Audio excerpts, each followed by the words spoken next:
Good morning, sir. Very good morning, ma'am. Very good morning, all. I welcome Dr. Shitija Kadam, ma'am, for her second lecture on GATE under AICT Prerna scheme. Ma'am, I request you to please take over the session. Thank you, sir. Thank you. Good morning, students. Let's start the topic. In last class, we have studied that if there is a beam, the beam will have shear force as well as bending stress.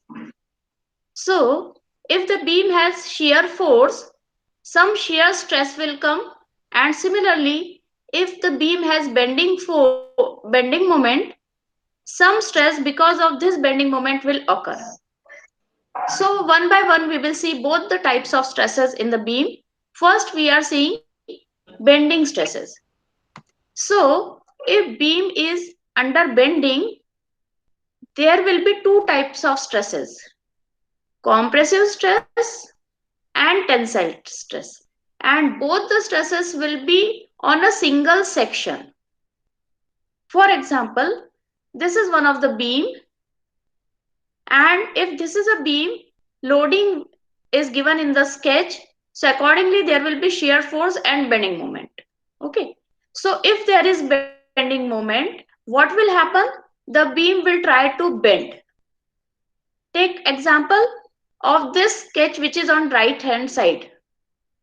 There is a beam having one support at left corner and other support in the middle portion in the right side. Okay, so in this beam, when it is loaded with some loading, here I have shown you uniformly distributed load. Consider any section A. If you consider this section A, and if you try to visualize the deflected shape of the beam, you will find that here it will deflect like sagging. In the middle portion of the span, the beam will deflect like sagging. Sagging, in last class you have understood, it is deflection like smile of shape of the smile. So the top fiber in section A will go in compression, whereas at bottom edge, bottom fiber, the fiber will be in tension. Here I have written, in section A, top fiber will be in compression and bottom fiber will be in tension. Take another section B. Here also it will deflect like sagging. So top fiber will be in compression and bottom fiber will be in tension. Let us take another section C, which is the rightmost end of this. And let us say this cantilever portion, overhang portion is very large. What will happen to this portion, this overhang portion? The beam will deflect in hogging shape.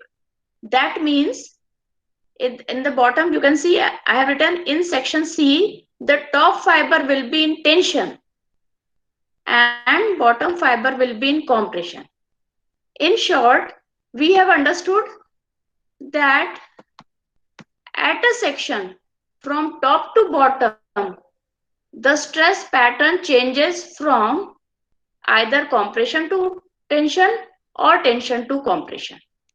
In all the three sections which we have seen in the sketch, in section A, topmost was compression, bottommost was in tension. So across the thickness of the beam, if we move, the type of stress changes from compression to tension. That means in between the top and bottom fiber, there will lie something which is called as neutral axis. What is this neutral axis? It is the layer in the beam which is neither in tension nor in compression, is known as neutral layer. This entire layer will be called as neutral layer. If beam thickness is ignored or beam width is ignored, the neutral layer, I should write here, beam width is ignored, then the neutral layer will become neutral axis.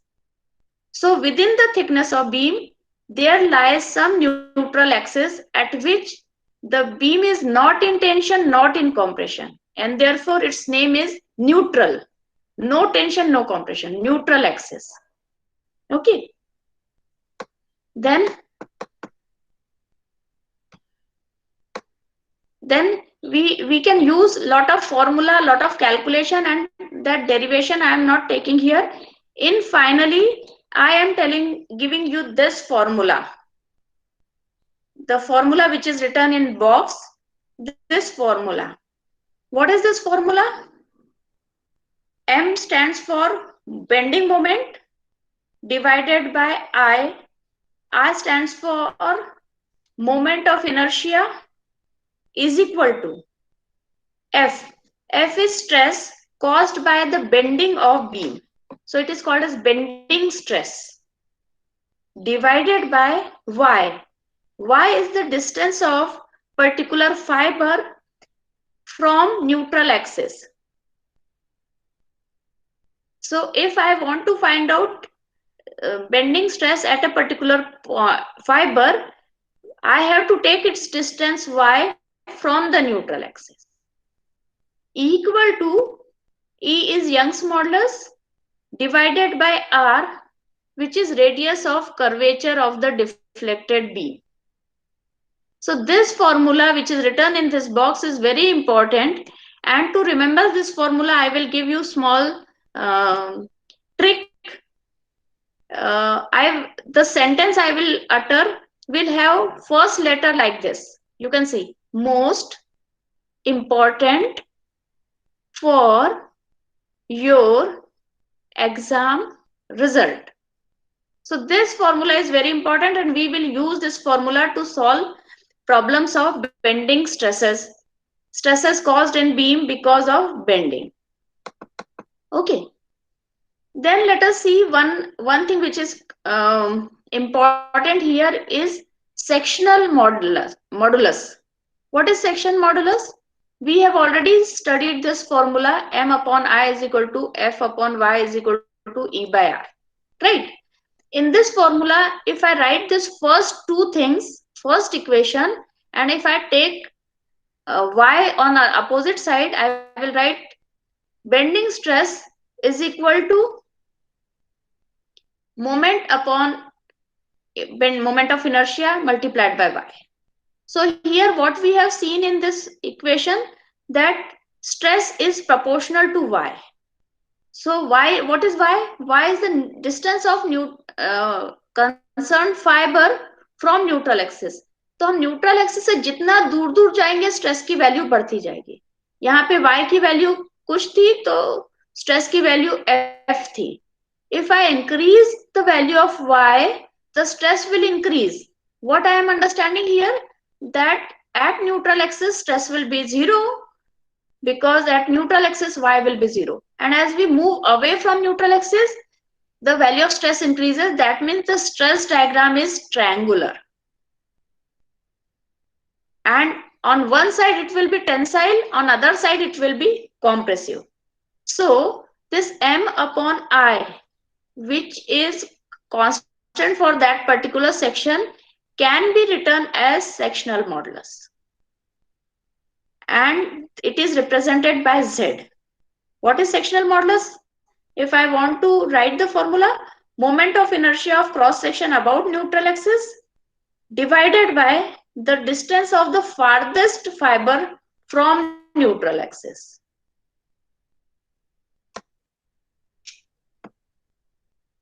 Right?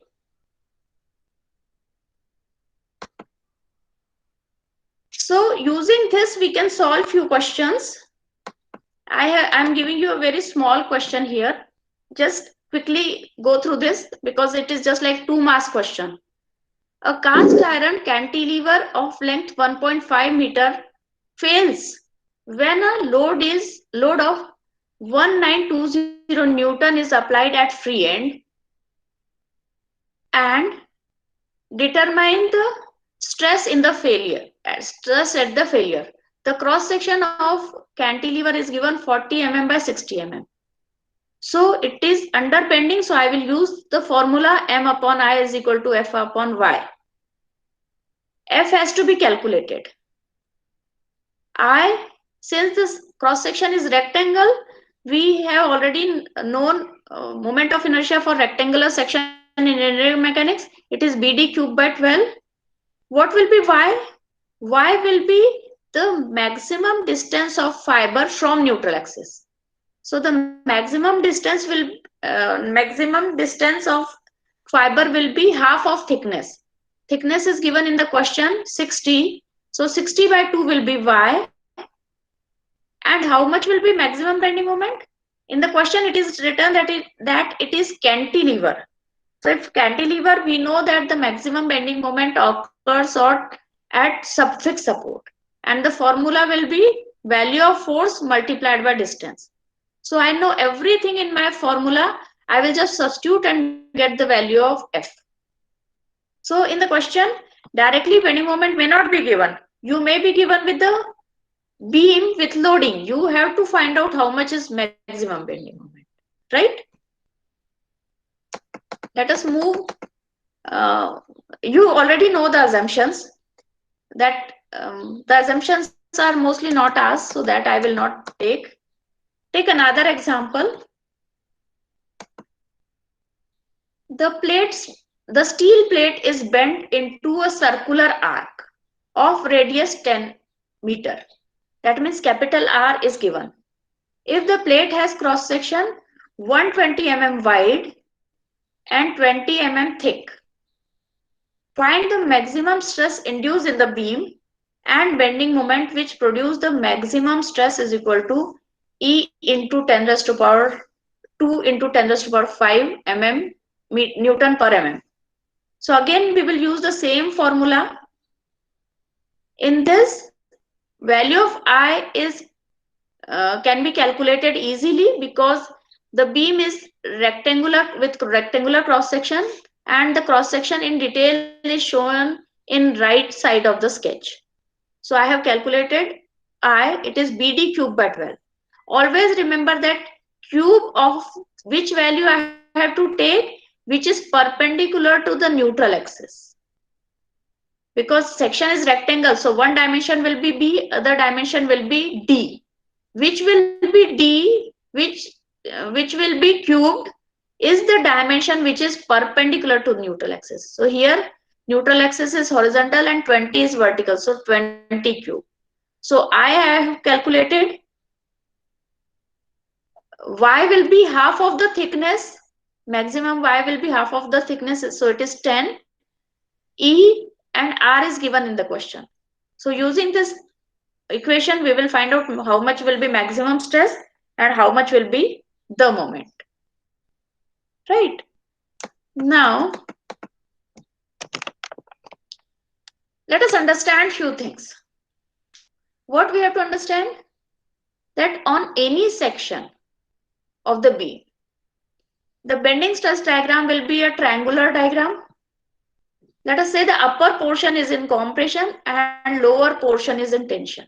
So all these stresses on upper portion above neutral axis are compressive stresses, and all these below neutral axis are tensile stresses. So stress can be converted into force multiplied using multiplication of area. So all these stresses will cause a compressive stress T, a compressive force C, and all these tensile stresses will cause tensile force T. And this C has to be equal to T because the beam is in equilibrium. The beam section is there only. So it is in equilibrium. So whatever is the horizontal force C, same will be horizontal force T. So if your cross section of beam is this arbitrary shape shown by the first sketch, or the cross section of beam can be this arbitrary shape which has more area at the bottom as compared to upper area, or the cross section can be I section, or cross section can be a rectangle. Whatever is the cross section, the important thing is C has to be equal to T. What does it mean? It means that neutral axis will lie on centroidal axis of the beam. This is important thing. Neutral axis will lie on centroid of the beam. So how to find out neutral axis? Just find out the centroid. Take this example. This is an arbitrary shape cross section of the beam, and you can see more portion is at bottom. So the centroid will lie below half of the height of the beam. So if centroid is here, the same will be neutral axis, and the bending stress diagram will be triangular. So you can see that the maximum stress at bottom is less as compared to maximum stress at top. So which one will be maximum stress, at the top or at bottom, will depend upon location of centroid. Take another sketch on right side. The cross section is in such a way that more area is on upper side. So centroid is at more than half of the depth, and at centroid there is neutral axis, and triangular stress diagram will show that maximum stress is at bottommost fiber as compared to topmost fiber. Third example, at the bottom you see, if it is a rectangular cross section, centroid will lie on the axis of symmetry exactly at half height, and in that case the topmost fiber and the bottommost fiber will observe same bending stress. So what I wanted to explain you here, that it is not necessary that topmost and bottommost fiber will have equal stresses. One more thing let us understand. Let us take an example of this cantilever beam, and a point load is applied at free end. So the beam will have bending moment diagram like this inclined line. Okay. Now we have this formula, m upon I is equal to f upon y is equal to E by R. So you understand here 2-3 things, that I am interested in finding stress. So on what quantity stress depends? Mostly Young's modulus is constant, and moment of inertia of the section is constant. Why? Because section is constant throughout the length of beam. So what are the other things remaining? Stress is proportional to m, which is bending moment. And second thing, stress is proportional to y, which is distance of fiber, required fiber from neutral axis. So in this sketch you see, at free end bending moment is 0. So value of bending stress across the thickness is 0. Whereas if you see this another location, at this location there is some bending moment. So shear bending stress diagram is inclined triangular shape with small values at maximum top and bottommost fiber. As we move towards left, if I consider the leftmost location, which is the support, which observe the maximum bending moment, here you will find the bending stress diagram is most steep, most inclined. Initially at free end, no moment at all, so no stress at all. As we move towards left, bending moment is increasing, so the ordinate of bending stress diagram is also increasing.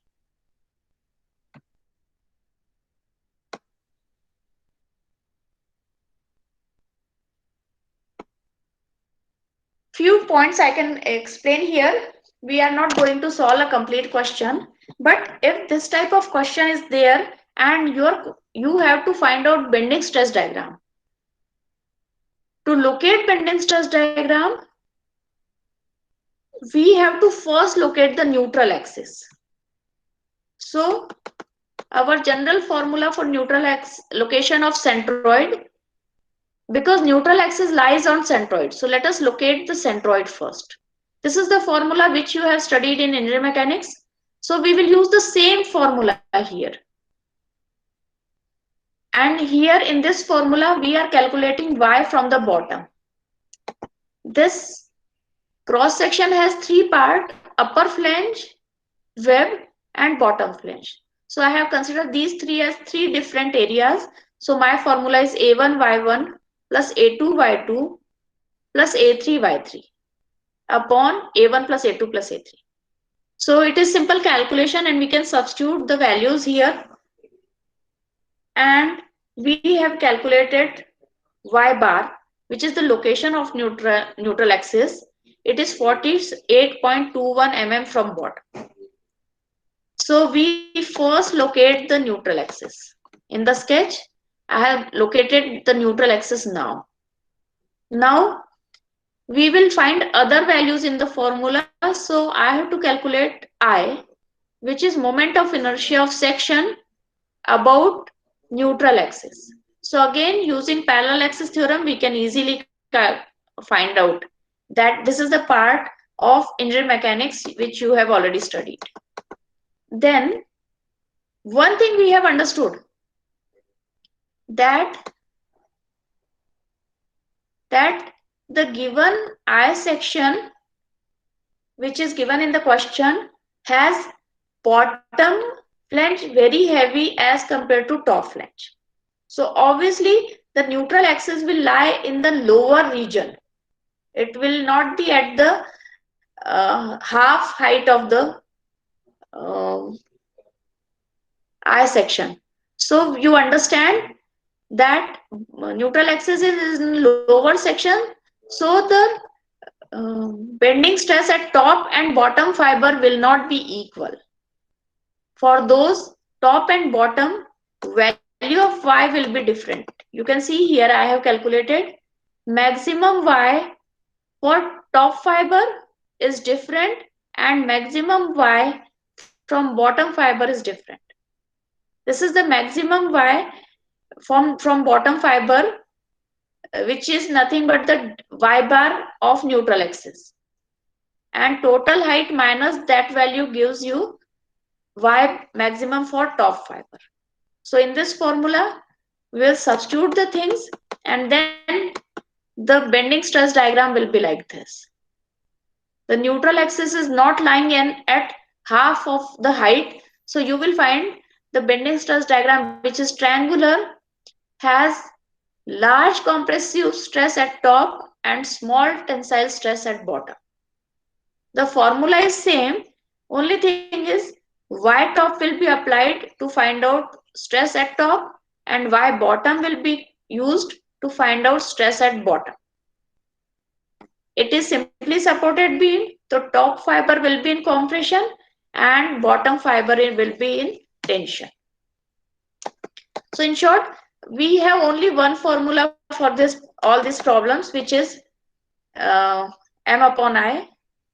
This is another question. I will not go in much details in this question. The only thing is calculating I and calculating y is only difficult thing. If it is hollow section, in engineering mechanics you have studied how to calculate moment of inertia about neutral axis, about centroidal axis for a circular cross section. And if it is hollow, it will be minus of removed portion. So we will move further.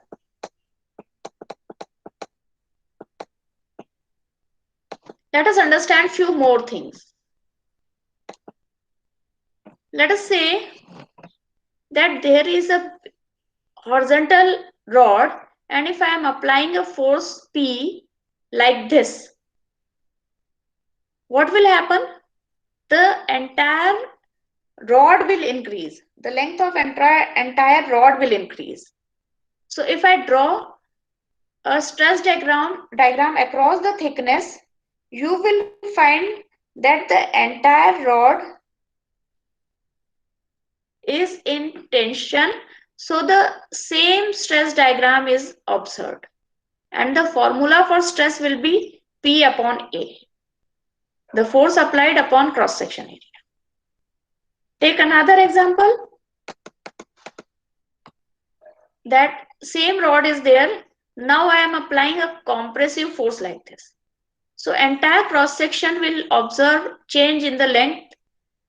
The length will reduce and the stress diagram will be compressive, and the formula will be same, F is equal to P by A. Now take third example.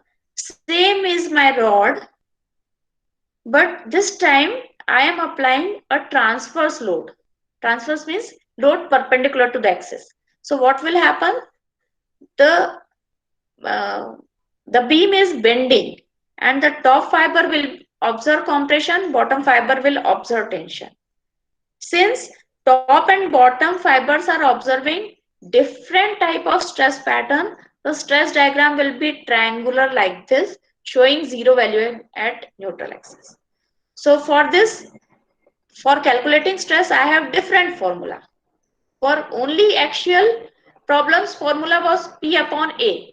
But for bending, formula is M upon I is equal to M upon I multiplied by Y.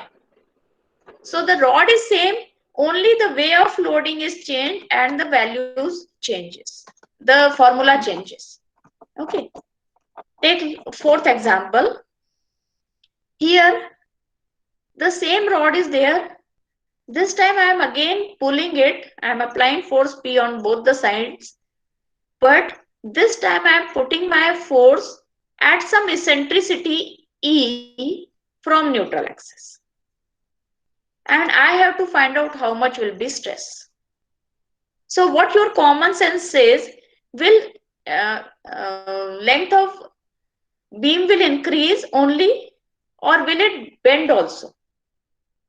I am having this large value of E.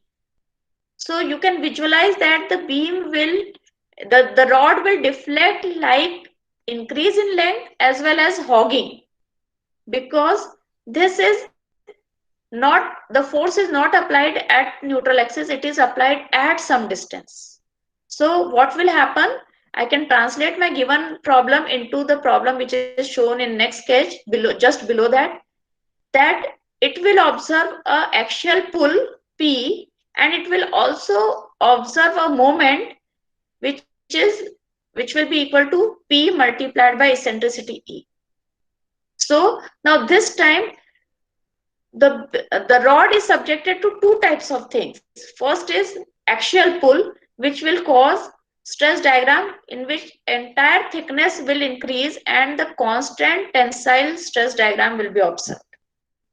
You can see the first stress diagram is because of pull P. And second, moment is also observed. So that moment will give you bending stress and which will be inclined. So the final force F will be summation of these two. So what I want to explain you here, that it is not necessary that axial, if I am pulling it, only length will change. If I am pulling it along the neutral axis, length will change. If I am pulling the rod with some eccentricity from neutral axis, the rod will observe expansion as well as bend. So understand that it is not necessary that your problem will have only if you are pulling, only axial will happen. No, you have to understand the behavior, how it is deflecting, and accordingly you have to use the formula to find out stresses.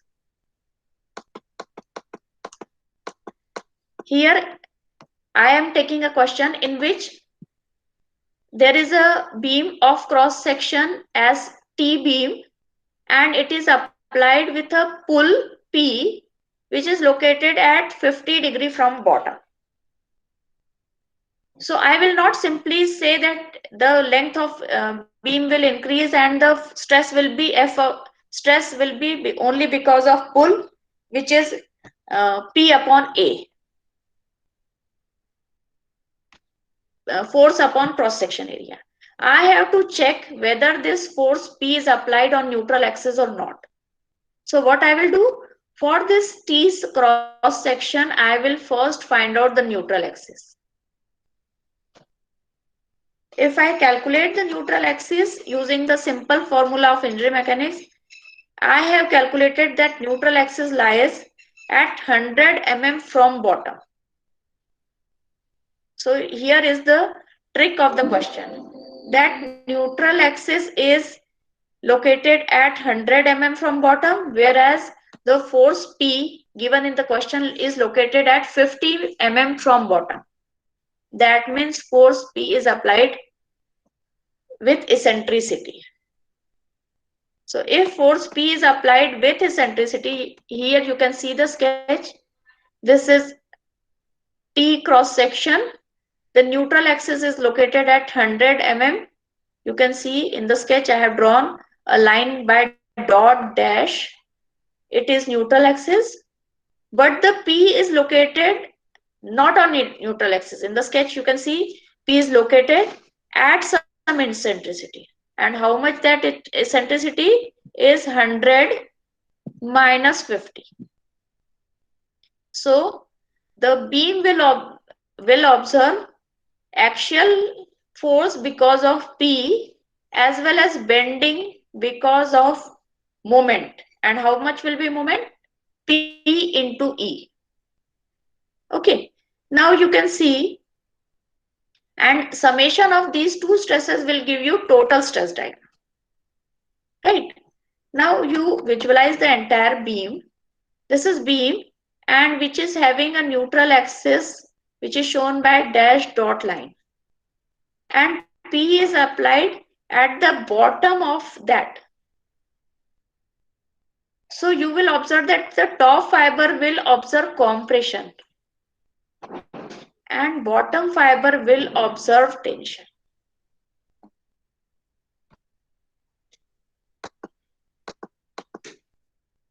So when I have to find out total stress at bottom fiber, I will write stress because of P, which is tensile, and stress because of moment, which is also tensile. So I am adding these two.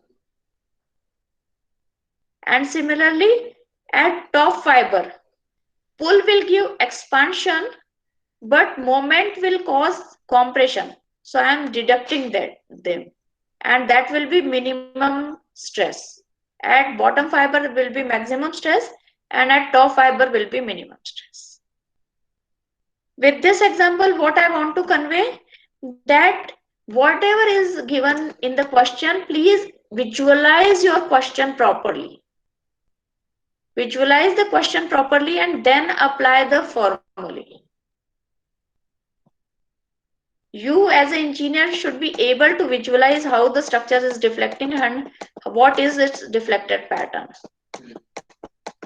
Okay, so this is something about bending stresses which we have seen till now. Now let us go for other type of stresses. Here I have written there are two types of stresses in beam. First is bending stress. For that I have given you the formula. M upon I is equal to F upon Y is equal to E by R. Now let us study the second type of stresses. It is shear stress. And the formula is Q is equal to SAY bar upon IB. What is Q? Here I have written everything about it. What is Q? Q is shear stress at a fiber. So you understand again, just like bending stress, the value of Q varies from across the thickness. So fiber to fiber we have to calculate it. So Q is shear stress at a fiber. Capital S is shear force at that section of the beam. AY bar is moment of area beyond the fiber, above the fiber, where Q is being calculated. I will explain this in sketch, but you just understand that AY bar is moment of area. That means moment multiplied by distance from neutral axis. I is the moment of inertia of the cross section area of entire cross section area of the beam about neutral axis. And small letter b is width of the beam at a fiber where Q is being calculated. Okay, let us understand few things. Let us say this is my beam which is supported on left and right corner, and it is loaded with some load. So this beam will have number of layers in it, and when you load it, it will deflect like this. Due to bending, the top fiber will observe compression and bottom fiber will observe tension. Due to this, layers in the beam will slide over each other. You take an example. You take a thick book in your hand. Since we are learning this topic of online, so you take this, you do this experiment at your home. Hold a thick book in your hand and try to bend it. You will observe that pages of book slide over each other while bending. So the book is in the book, pages are not glued to each other. So when you try to bend, the pages slide. But in case of beams, it is a monolithic thing. So the pages or the layers cannot slide. So these layers will offer shear.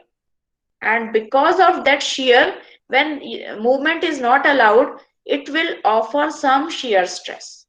And that shear stress is Q, which is equal to SAY bar upon I. So understood why bending causes shear? Now let us understand the formula properly. The formula is Q is equal to SAY bar upon IB. S we have understood that it is shear force on the section. I is the moment of inertia of entire cross section. What is B?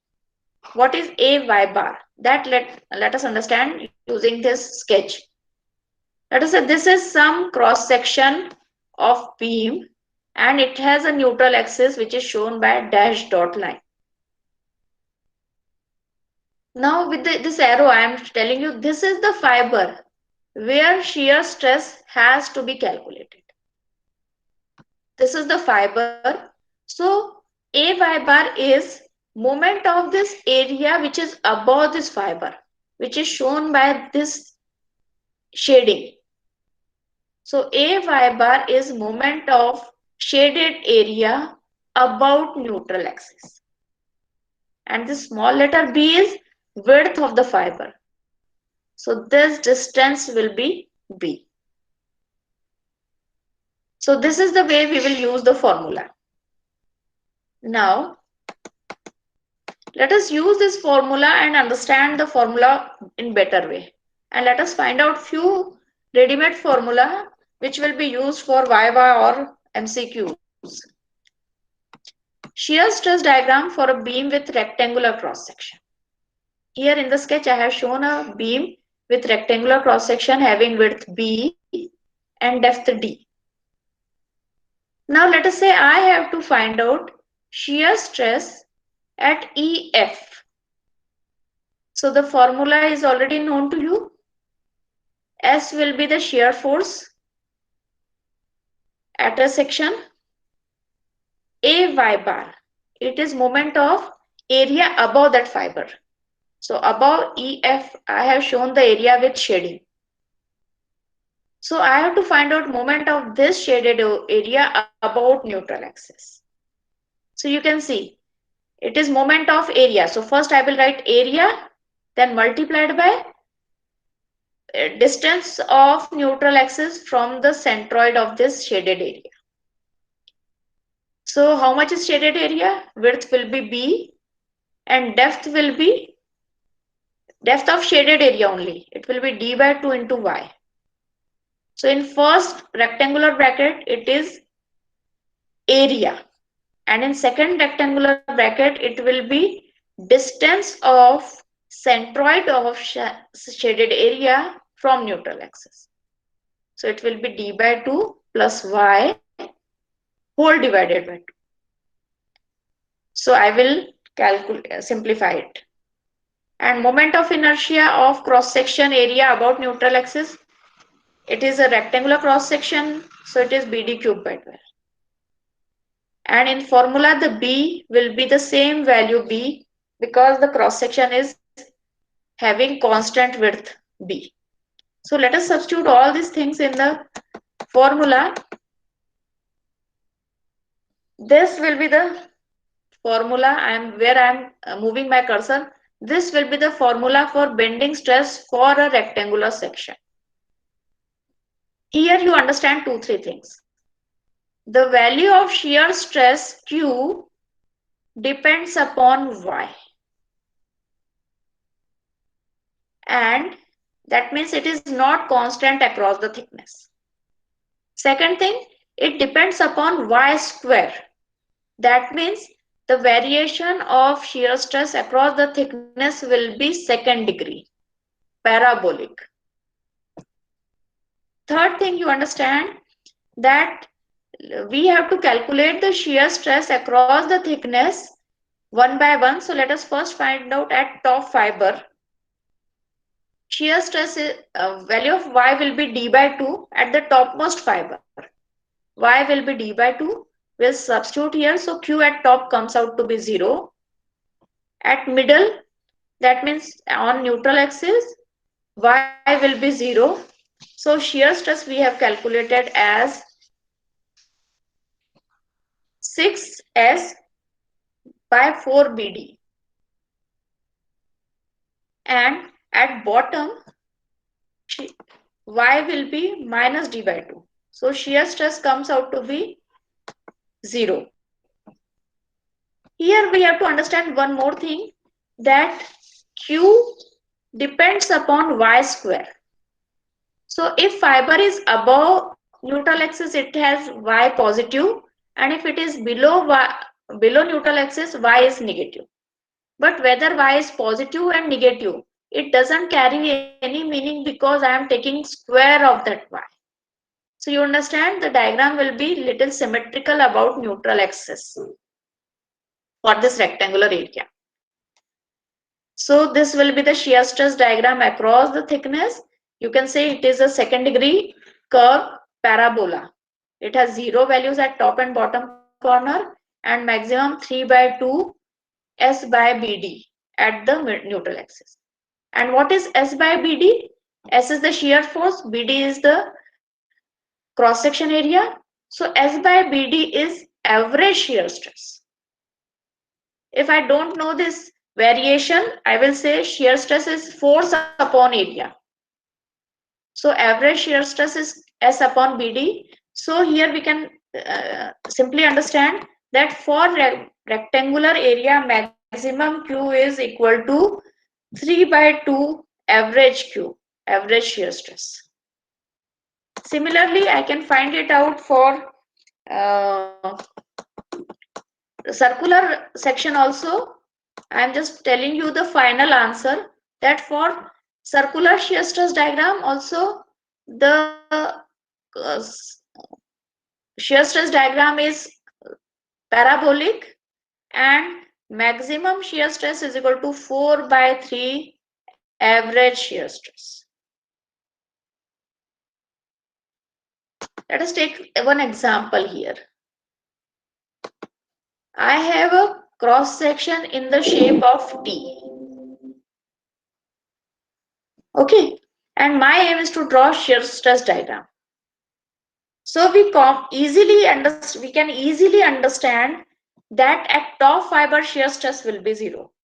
Why? Because shear stress has formula S multiplied by AY bar upon IB, where AY bar is the moment of area above that section. So about topmost fiber, nothing is there. So AY bar for top fiber will be 0.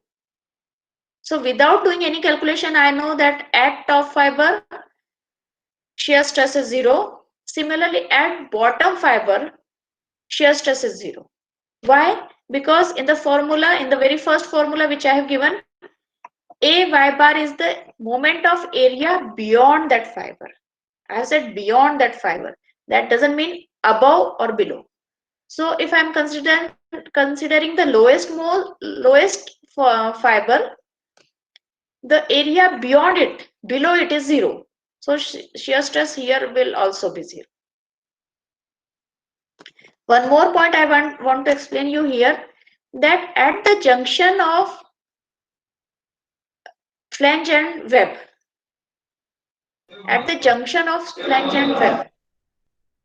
how much value is somebody saying something?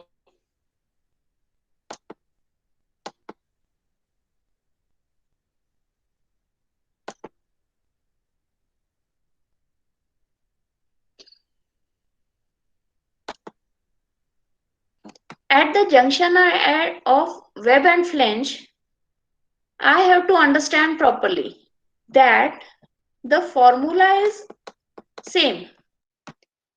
The formula is SAY bar upon IB.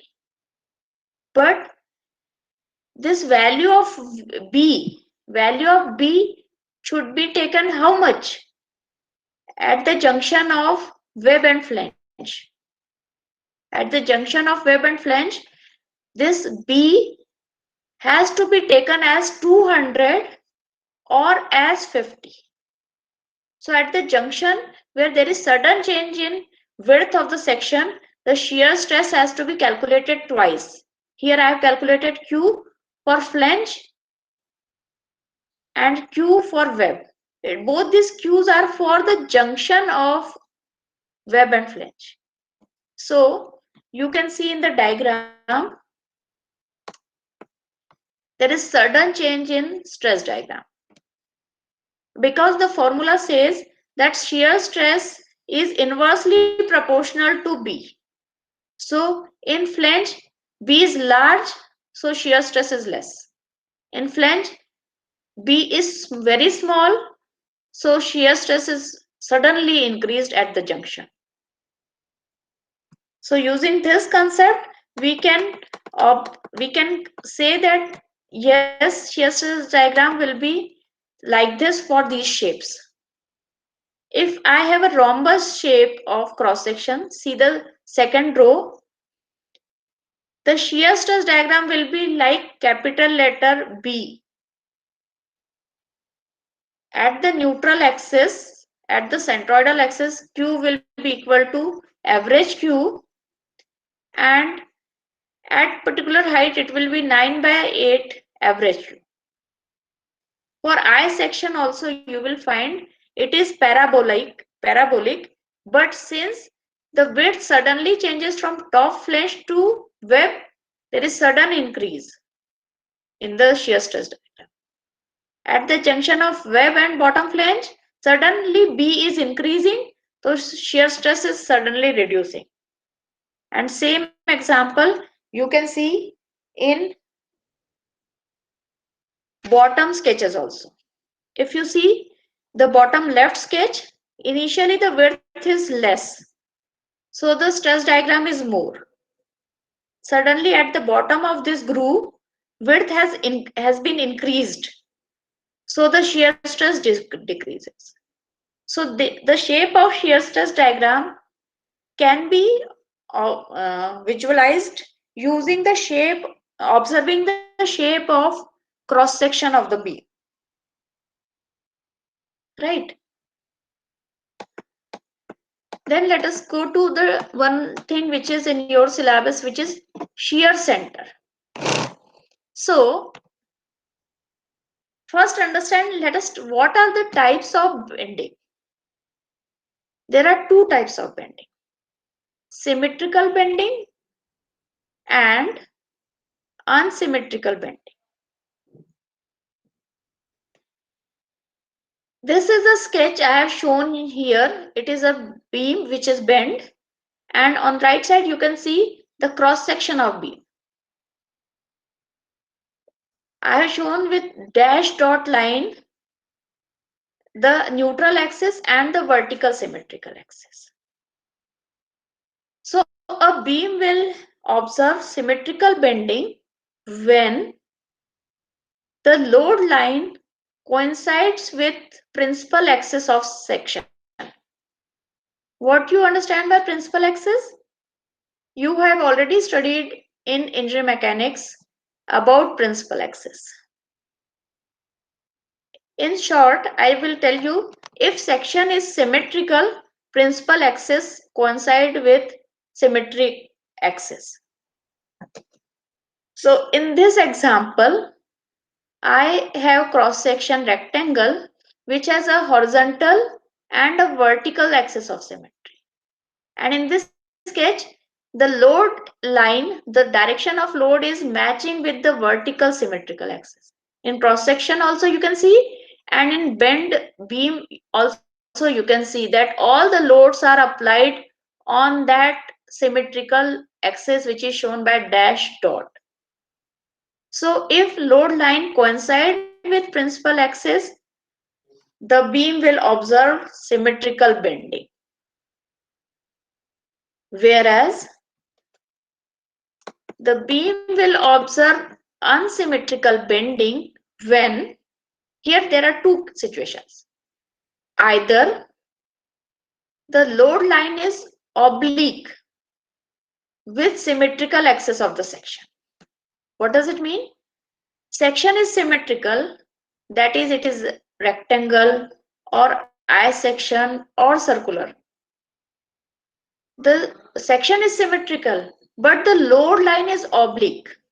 Oblique का क्या मतलब है कि आपकी ऐसी एक beam है और उस पे लोड ऐसा लगा है कि जो बीम को ट्विस्ट करने की कोशिश कर रहा है. यानी आप एग्जांपल लो कि मम्मी जब कपड़े सुखाती तो एक हाथ कपड़े निचोड़ती है, तो एक हाथ से कपड़ा पकड़ती है, दूसरे साइड से उसको ट्विस्ट करती है.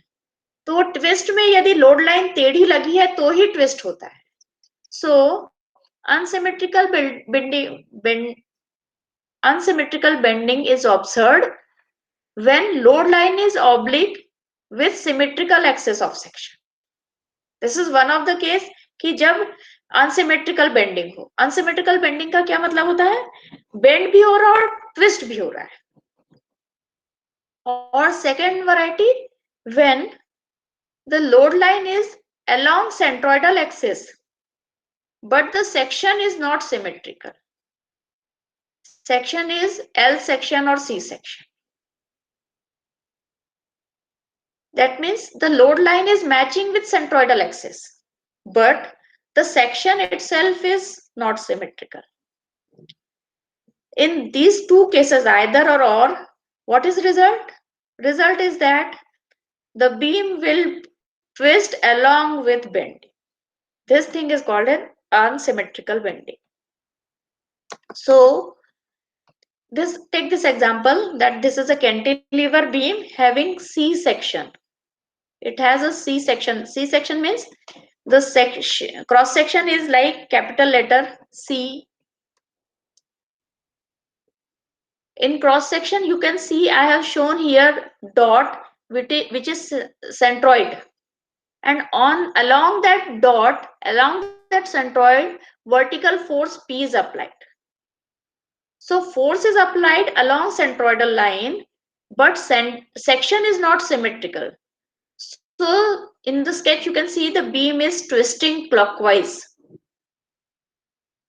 right? So if beam has any of these cases, there can be unsymmetrical bending. That means the beam will bend, also it will twist. So if this is the case, this is not favorable thing. आपने beam क्यों बनाई है कि वो bend हो, पर ये unnecessarily additionally twist भी हो रही है. So that has to be avoided. So how we avoid that? To avoid twisting of beam, concept of shear center is introduced. In this sketch I am explaining the same beam, same cantilever, but what I am doing here? In first sketch you see that the beam is twisting clockwise. So what I did? मैंने ये applied force P को थोड़ा सा उल्टी side में खसका दिया है. What it is doing? This, to avoid twisting, the applied force is placed on point O. This, when I have shifted this point, this force P from point centroid to point O, now this force P will try to move it anti-clockwise. So the cross section of beam is trying to rotate it clockwise, twist it clockwise. The applied force which is applied on point O will try to move it anti-clockwise, and hence the beam will not twist. It will only bend. So this point O is called as shear center. Let's see the definition of shear center. It is defined as a point on beam section on which, when applied force is placed, there will not be twisting in the beam. So this is the concept of shear center.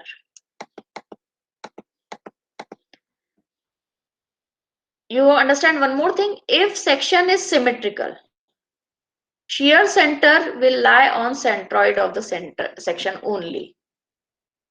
क्योंकि यदि section symmetrical है तो वो twist होगा ही नहीं.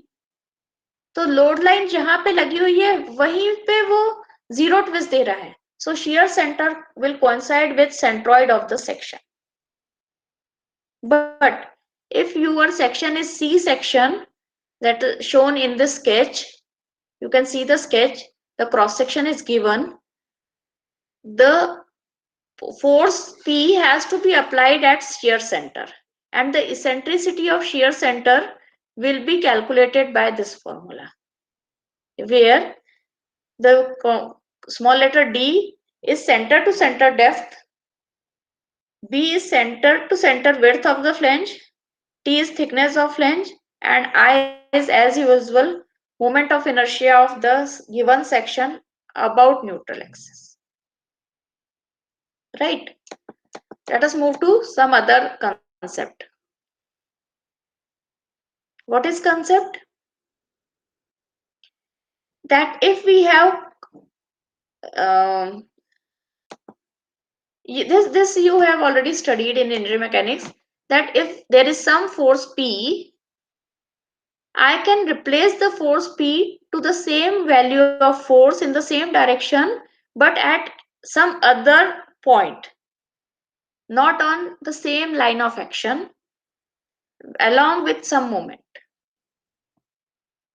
How we can do this? This is applied force P and it is at some eccentricity from neutral axis. So what I will do? At neutral axis, I will apply two equal and opposite forces P.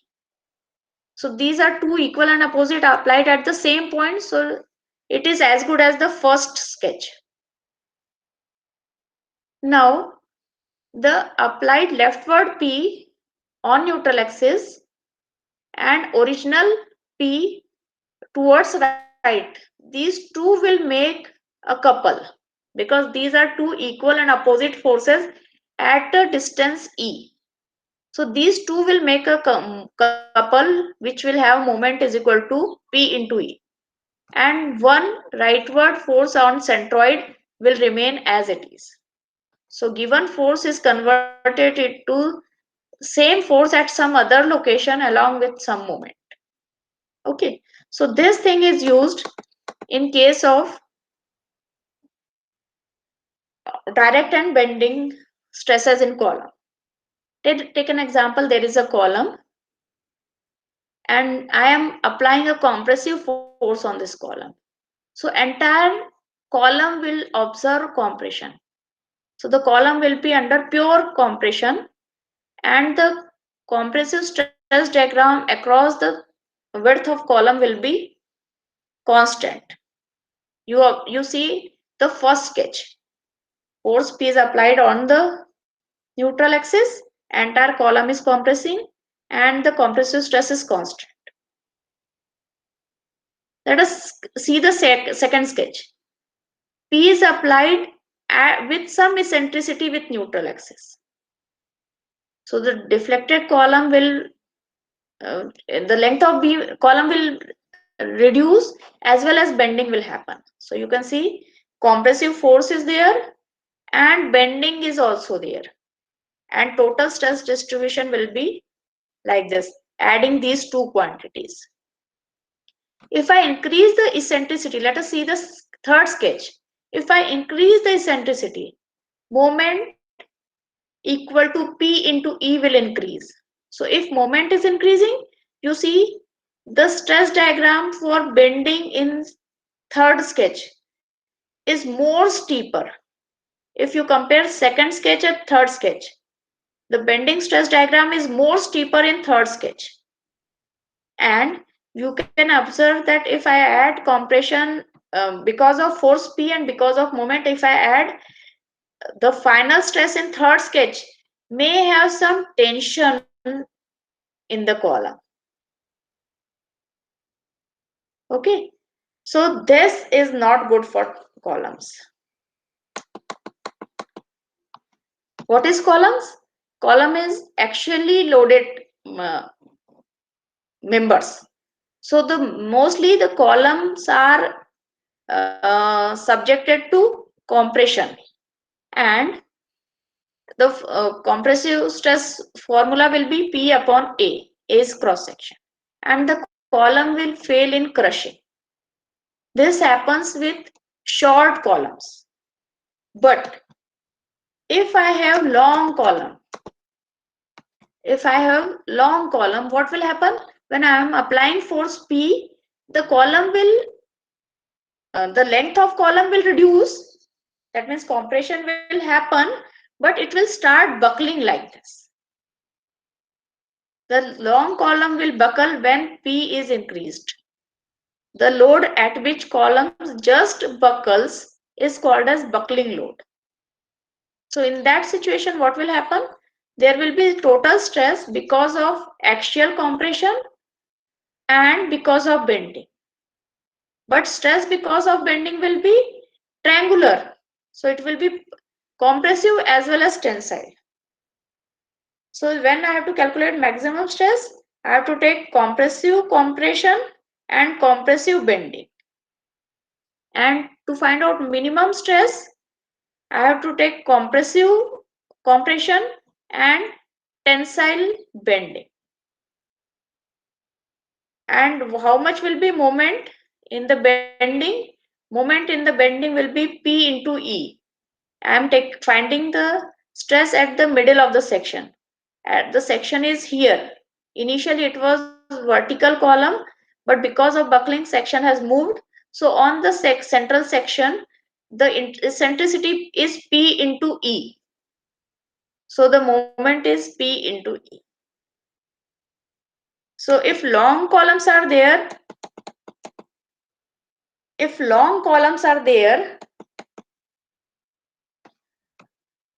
the column will fail because of buckling. Here you can see when P reaches to maximum, the column will fail due to compression as well as buckling. But if the column is very, very long, the axial compression will be very small as compared to bending. Bending means buckling. So the column will, so for very, very long columns, failure is mainly due to buckling, not due to compression. This is Euler's theory, that for very long columns, failure is mainly due to buckling.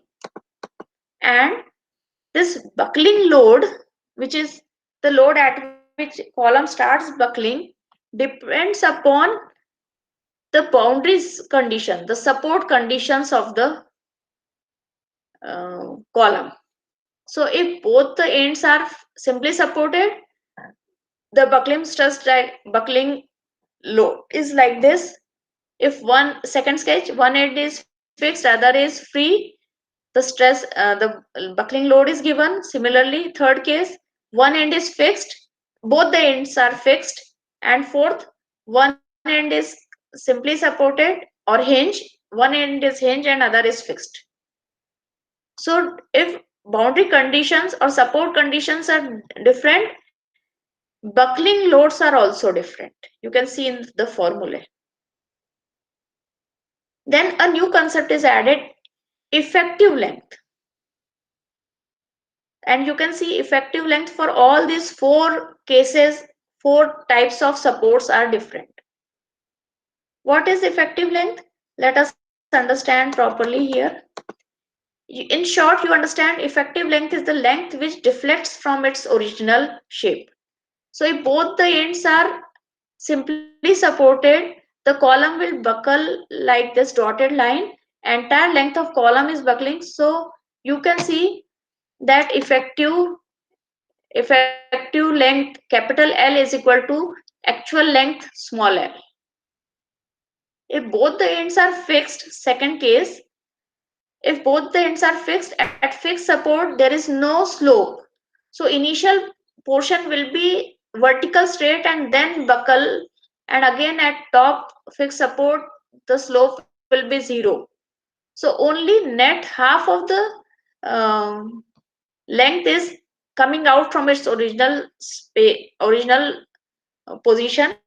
So we will say that effective length is half of its original length. Third variety, when one end is fixed and other end is simply supported. At simply support there will at hinge there will be slope, and at fixed support there will not be slope. So the deflected shape will be like this. So it will be, the effective length will be small l up under root 2.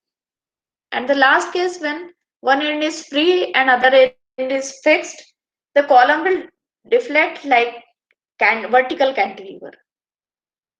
And if I compare top line, top end, so at the bottom in the same vertical line, I have to imagine a horizontal, another dot point which is imaginary. So I have shown dotted, and total length is 2l.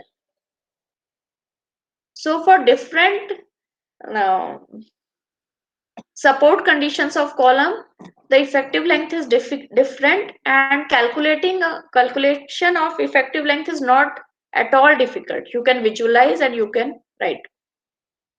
Now whether the column is long, short, how it will fail depends upon one quantity which is called as slenderness ratio, and it is nothing but the effective length of column divided by least radius of gyration.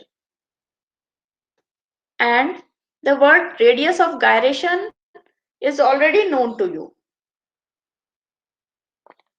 In engineering mechanics, you have studied radius of gyration is under root moment of inertia about radius of gyration is equal to under root moment of inertia divided by cross section area. So this is about long columns.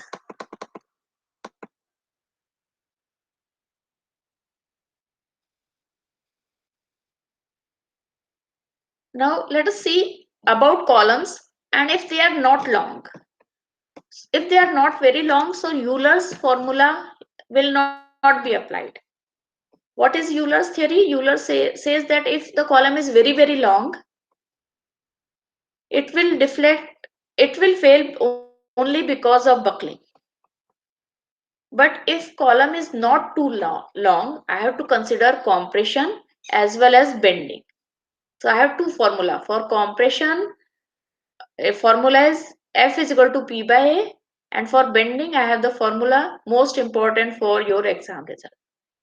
And if both things are happening, I have to club these two, superimpose these two formula, and I have to find out final stresses.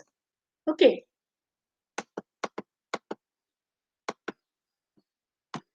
The same thing I am explaining here. If there are columns, generally they are expected to be good in compression. But why they are good in compression? That means generally tension in columns are avoided. So what is the condition for rectangular column to remain in compression completely? No tension will be observed. So let us take an example. Here I have shown a column and it has side A and side B. And a force P is applied vertically down with some eccentricity E from neutral axis. So applied load is applied with some eccentricity. That means the column will observe compression as well as bending. In the sketch you can see I have shown that because of compression P, constant compressive stress FA for axial I am writing, FA is there.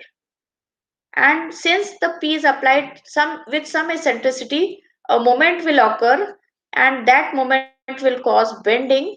So in the lowest diagram I have shown bending stress which is triangular. So if I combine these two types of stresses on section A, the total stress will be equal to FA, that means stress because of axial force plus stress because of bending. I am adding them because both are in compression. On edge B, on the left part B, you can see the total stress will be FA minus FB, because FB is tensile, so it is with negative sign. Now, if FA is more than FB, the final stress will be positive. That means the side B will be in compression. But if FB is larger than FA, side B will be in tension, which is not acceptable most of the cases. So we have to think of this in details. To avoid tension on side B or anywhere in the column, the bending stress which is tensile in some location has to be at the most equal to compressive stress FA. So let us substitute the values. Axial stress is P upon A and bending stress is M upon I into Y. It is a rectangular cross section. So accordingly area and Young's model area and moment of inertia values and Y values are written here. Understand here, I am writing A B cube by 12. Why? Because in my sketch column is bending in this way and the B is the height of beam now. So it is AB cube upon 12. And if we solve this formula, the value of E eccentricity comes out to be B by 6. So if force P is eccentrically applied, E has to be less than and equal to B by 6 to avoid tension in column. यदि E की value B by 6 हो गई तो as side B पे stress 0 आएगा, और यदि ये E से थोड़ा भी बढ़ गई ना तो वहां पे पॉजिटिव, वहां पे टेंशन आने लगेगा. So E has to be less than equal to B by 6 to avoid tension in column. That is, force P has to be in middle 1/3 portion of the width of the column. So this thing is called as middle 1/3 rule, that if applied force is within 1/3 portion of the column, the column will be in compression only. Okay, but the column cross section is not just a surface, it is a 3D thing. Column is a 3D thing. So here in the sketch I am showing that it is a column having cross section A multiplied by B. This is vertical column and it has 4 corners at the bottom, capital A, capital B, capital C, and capital D is behind. And the column is subjected to force P, which has eccentricity x in x direction in the and in B direction and y in A direction. So I have to calculate stress. Now you understand that eccentricity is not only in B direction, it is also in A direction also. So the stress at 4 locations, capital A, capital B, capital C, capital D will be different. By your common observation, you can see at point A, what will happen? The force P will give you compression, but moment in B direction will give tensile and moment in Y direction also will give tensile. So these two quantities are with negative sign.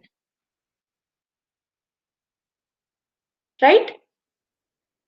You can visualize. See students, I have one solid understanding of the subject that we engineers has to visualize our problem and then apply the formula. So you just visualize that force is applied somewhere here. So obviously these moments will try to pull up this point A. So the moments are with negative sign. Stress caused by moments are negative sign.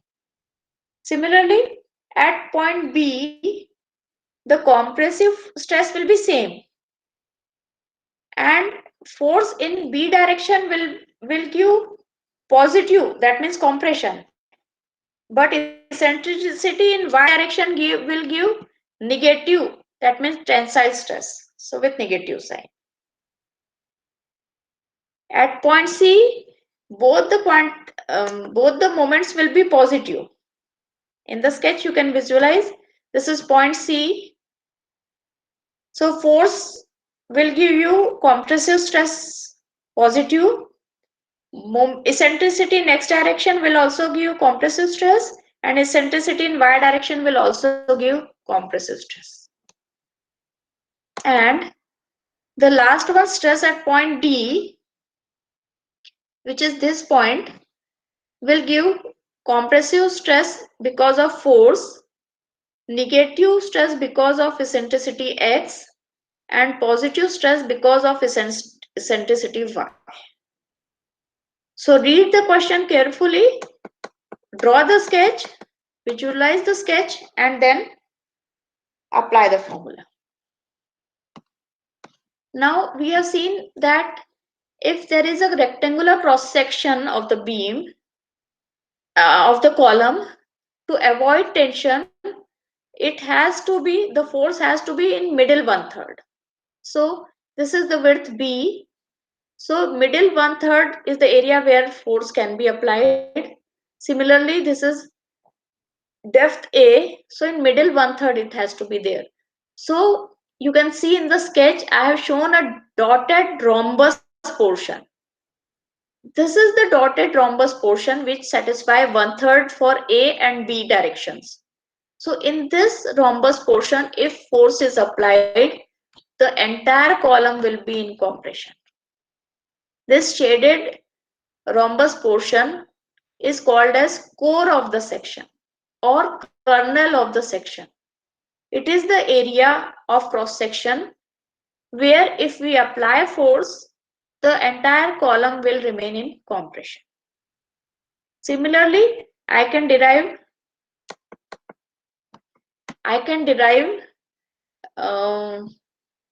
core for section for rectangular for circular cross section, there also you can find if diameter of section is D, if I apply force, compressive force in the central D/4 area, the column will be in compression. For any other area also we can find out. In this question, there is I section of column and the area, moment of inertia, everything is given. We have to find out what is the core or kernel of the section where I can apply force to keep the entire column in compression. So we have formula to avoid tension. Axial stress is equal to bending stress. Axial stress is P upon A is equal to bending stress because of eccentricity in x direction and because of eccentricity in y direction. So section modulus you have studied. So in short, in place of moment, I will write P into E in x direction, and in place of I by y, I can write Zx. Similarly, for y direction, Pey upon y, Zyy. So P will cancel out from all the three from this equation, and Pe and Py can be calculated, which is P eccentricity in x direction is 69. So you can see 69 is shown in vertical direction, and similarly Ey is 9.28. So this is a this rhombus is this rhombus, no, this is not rhombus, it is parallelogram. This parallelogram is the core of the section. So to find out core of section, what is the formula? Axial stress is equal to bending stress. Axial will be compressive and bending can be tension. So if we equate them, I will get the maximum eccentricity allowed. So this is about direct and bending stress. Now we will go to the last topic allotted to me, which is torsion. So torsion, consider the rod and consider that it is made up of slices. यानी इसको ऐसे consider करो कि आपके पास biscuit का packet है, गोल गोल biscuit, और वो पैकेट में है. अब इस पैकेट को मैंने एक साइड से फिक्स पकड़ लिया और दूसरे साइड से उसको रोटेट किया, तो ये बिस्किट सब एक दूसरे के ऊपर ऐसे स्लाइड होंगे ना. वो सारे बिस्किट का ऐसे लंबा पैकेट है, एक साइड से पकड़ लिया, दूसरे साइड से उसको हम टॉर्क लगा रहे हैं, उसको रोटेट करने की कोशिश कर रहे हैं, तो जो सारे बिस्किट है वो एक दूसरे के ऊपर स्लाइड होंगे. ये सारे बिस्किट्स अलग अलग हैं इसलिए ये स्लाइड होंगे, पर बीम में तो मोनोलिथिक है, तो बीम में स्लाइड अलाउ नहीं रहेगा, तो वहां पे शियर आएगा. So the slides or the biscuits will slide over each other, causing shear. So the torsion causes shear stress. यानी हम यहाँ पे टॉर्क लगा रहे हैं, टॉर्शन अप्लाई कर, टॉर्शन ऑब्जर्व कर रहे हैं, पर अंदर मटेरियल में क्या हो रहा है? Material is observing shear stress. So the formula for this is Fs upon R is equal to Q upon small r is equal to C theta by L is equal to T upon IP. This is torsion formula. And what are the contents in this formula? Fs is shear stress at the radius R. Here in the sketch you can see radius is R. Q is, small letter q is shear stress at radius small r. That means you can understand, जो इसका neutral axis है वहां पे stress कम रहेगा, जितना हम दूर दूर न्यूट्रल एक्सिस से दूर दूर आउटर मोस्ट फाइबर पे जाएंगे, shear stress की वैल्यू प्रोपोर्शनली बढ़ेगी. तो so therefore it is Fs upon R is equal to Q upon R. Fs is shear stress at outermost fiber, Q is shear stress at intermediate fiber of radius small r. C is modulus of elasticity. You have studied this modulus of elasticity. It relates shear stress upon shear strain. So you can observe torsion का हम question पढ़ रहे हैं पर हम उसमें shear की property use कर रहे हैं. Theta is twist angle, and in the formula theta has to be taken in radians. Be careful, not in degrees. What is theta? Theta is angle AOA dash. L is the length of rod. Phi is the shear strain. Phi is the shear strain. That means angle A. This angle on the left side, the angle which is created is shear strain. T is the torque applied, and IP is polar moment of inertia of cross section of the leaf. Polar moment of inertia you have studied in engineering mechanics. It is moment of inertia perpendicular to the cross section. It is calculated using perpendicular axis theorem. Using this, let us try to understand few more things. Why a torque is applied on any rod? Torque is applied on any rod to transfer power using this shaft. In all the machines, in most of the machine you have seen there is a shaft. एक side engine लगी हुई engine लगा हुआ है, दूसरे side पे उसका movement लगा हुआ है. तो हम उस पे टॉर्क दे उस शाफ्ट पे टॉर्क अप्लाई करते हैं तो दूसरे एंड पे भी ट्विस्ट मिलता है अपन को. सो power, how much is power transmitted by shaft? It is mean torque multiplied by area angle turn per second. Power है तो पावर का यूनिट क्या होता है? Energy upon time. तो एनर्जी कैसे निकाल रहे हैं अपन? Torque multiplied by twist is energy per second is per unit time.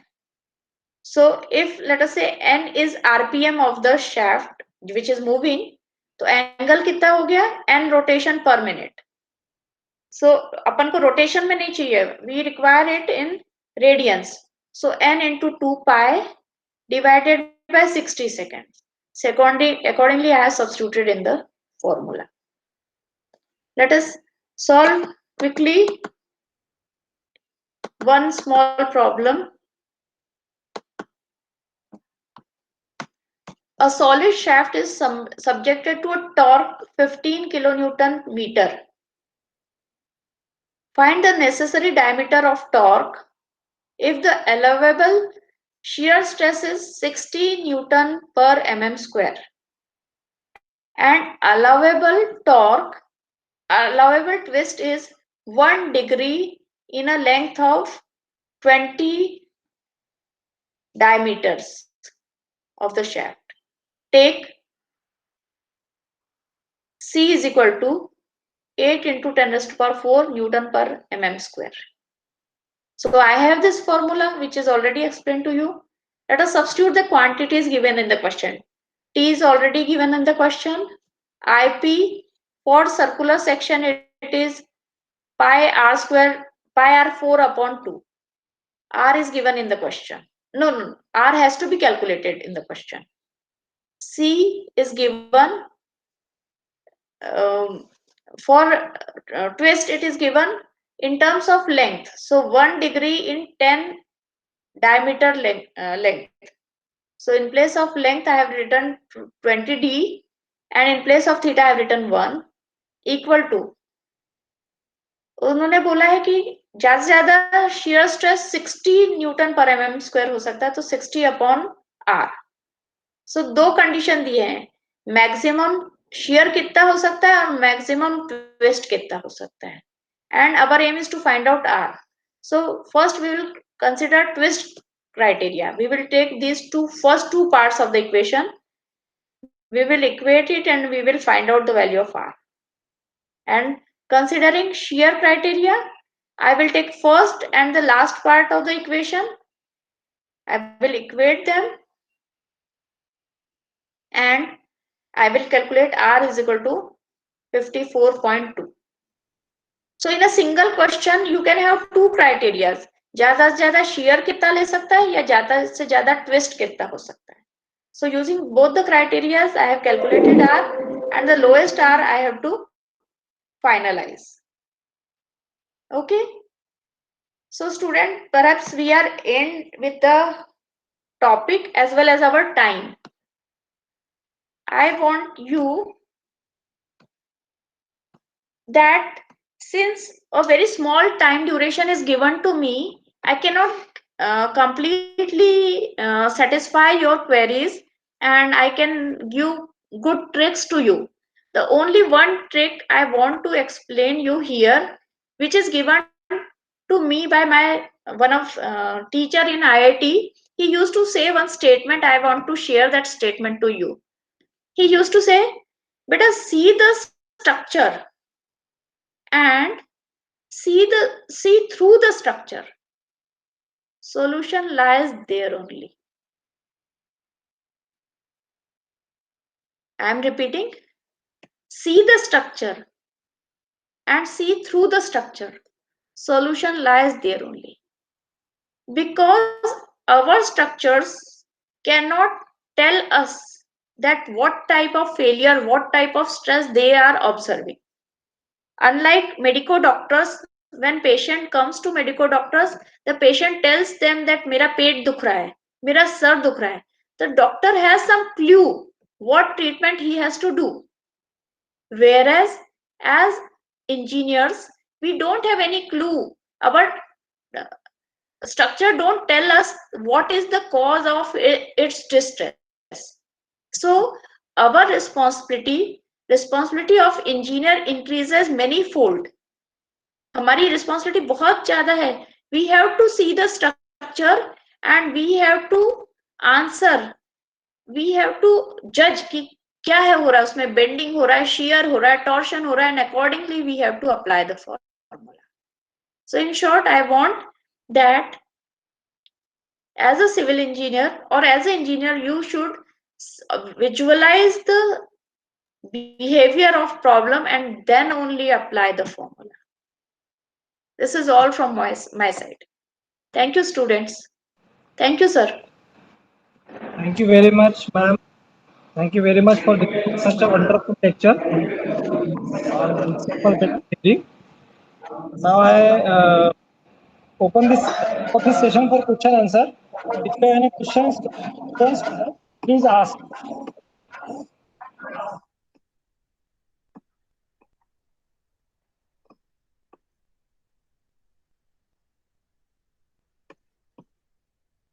Or you can these students can write their difficulty on to me in WhatsApp. So you can share my number to these students if they have any issues. I can solve in WhatsApp also. Okay, ma'am. Okay, ma'am. I definitely share your number and as well as your email ID on their WhatsApp group. So they can ask the question on their convenience. Okay, thank you for joining and delivering the lecture, Thank you, ma'am. sir.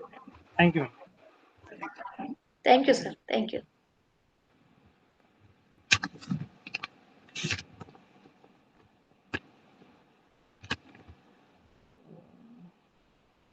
Final year से कौन कौन है यहाँ पर? ललित है, नेहा है, प्रणाली सोनकुसरे है, प्रियंका पौनीकर है. Don't leave the class, anybody. Don't leave the class. Only 9 to 10 students are there. I don't know what is priority to you. इतना खूबसूरत लेक्चर मैम ने लिया है और लास्ट टाइम भी मैम ने जो पढ़ाया है बहुत अच्छे से पढ़ाया है. ऐसा तो कोई है नहीं कि आपको बोर हो रहा होगा. कि दिक्कत क्या है? आपके लेक्चर तो है नहीं ना अभी. तो बाकी लोगों ने ग्रुप मतलब मीटिंग क्यों छोड़ा मेरे समझ में नहीं आ रहा.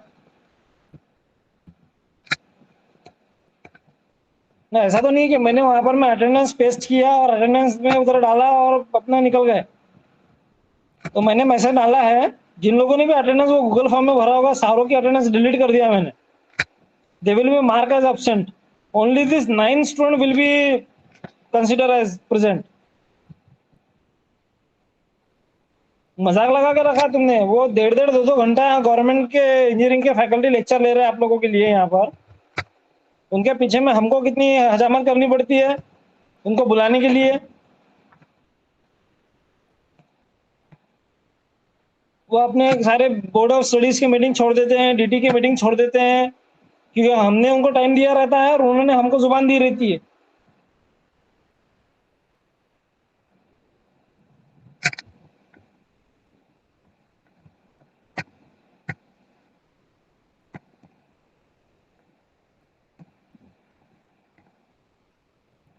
मैं अभी अटेंडेंस डाल रहा हूँ फिर से। अभी आप लोग जो 9 लोग हैं वो अटेंडेंस भरेंगे और उन्हीं लोगों की कंसिडर होंगे। देखता हूँ मैं बाकी लोगों को क्या करना है। तो और जब एक्शन ली जाएगी ना तो सब समझ में आएगा कि अच्छा हम तब किया रहता तो अच्छा रहा रहता करके।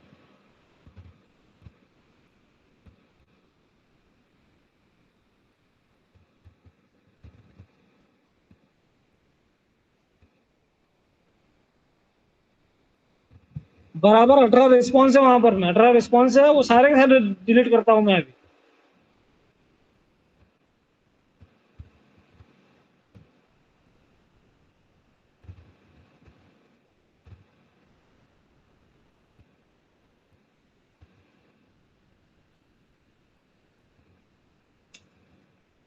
अभी गूगल फॉर्म भरेंगे और लीव करेंगे अटेंडेंस क्लास।